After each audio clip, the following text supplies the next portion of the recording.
ಮಗಳು ಡ್ರಗ್ಸ್ಗೆ ಅಡಿಕ್ಟ್ ಆಗಿದ್ದಾಳೆ ಅನ್ನೋದು ತಾಯಿಗೆ ಗೊತ್ತಾಗುತ್ತೆ. ಇದ್ದಕ್ಕಿದ್ದ ಹಾಗೆ ತಾಯಿಗೆ ಆಘಾತ, ಆತ್ಮಹತ್ಯೆ ಮಾಡಿಕೊಳ್ಳೋದಕ್ಕೆ ಪ್ರಯತ್ನ ಪಡ್ತಾಳೆ.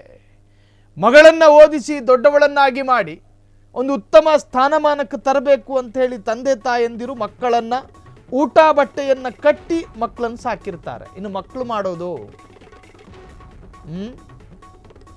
ಮಕ್ಕಳು ಮಾಡುವಂತಹ ಕೆಲ ದುರ್ವರ್ತನೆಗಳಿಂದ ಪೋಷಕರಿಗೆ ಬಹುದೊಡ್ಡ ಆಘಾತ.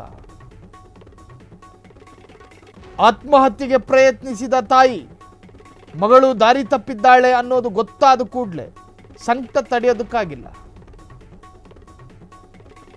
ಬಹಳಷ್ಟು ಕನಸುಗಳನ್ನು ಕಟ್ಕೊಂಡು ಮಕ್ಕಳನ್ನು ಸಾಕಿರ್ತಾರೆ, ಬಹಳಷ್ಟು ಕನಸುಗಳನ್ನು ಕಟ್ಕೊಂಡು.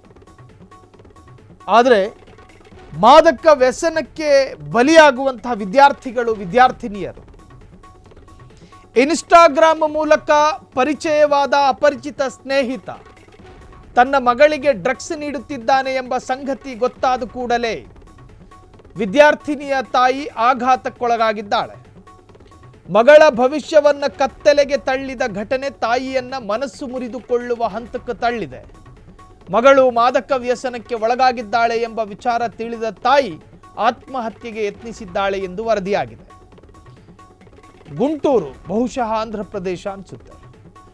ಮಕ್ಕಳು ಒಳ್ಳೆಯ ವಿದ್ಯಾಭ್ಯಾಸ ಮಾಡಿ ಉನ್ನತ ಹುದ್ದೆಗಳನ್ನು ಅಲಂಕರಿಸಬೇಕು, ಉತ್ತಮ ಪ್ರಜೆಯಾಗಬೇಕು ಅನ್ನೋದು ಪೋಷಕರು ಬಯಸ್ತಾರೆ. ಮಕ್ಕಳನ್ನ ದೊಡ್ಡವರನ್ನಾಗಿ ಮಾಡಿ ಒಂದು ಒಳ್ಳೆ ಸ್ಥಾನಕ್ಕೆ ತಗೊಂಡು ಬಂದರೆ ನಾಳೆ ದಿನ ಅವ್ರಿಗೆ ಆಸರೆಯಾಗಿರ್ತಾರೆ ಅನ್ನೋದು ತಂದೆ ತಾಯಂದಿರ ನಂಬಿಕೆ.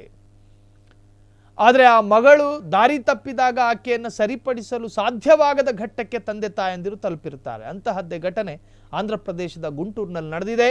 ಮಗಳು ಮಾದಕ ವ್ಯಸನಿ ಎಂಬುದು ತಿಳಿತಾ ಇದ್ದ ಹಾಗೆ ತಾಯಿ ಡಿಪ್ರೆಷನ್ಗೆ ಹೋಗಿ ಆತ್ಮಹತ್ಯೆಗೆ ಪ್ರಯತ್ನ ಪಟ್ಟಿದ್ದಾಳೆ.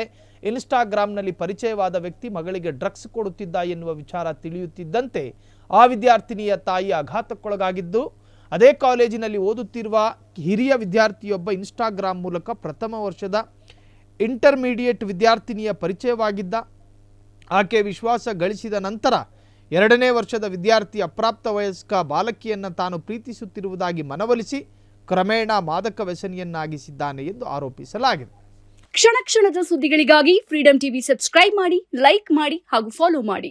ಹೊಸ ಸುದ್ದಿಗಳ ನೋಟಿಫಿಕೇಶನ್ಗಾಗಿ ಬೆಲ್ ಐಕಾನ್ ಮೇಲೆ ಕ್ಲಿಕ್ ಮಾಡಿ.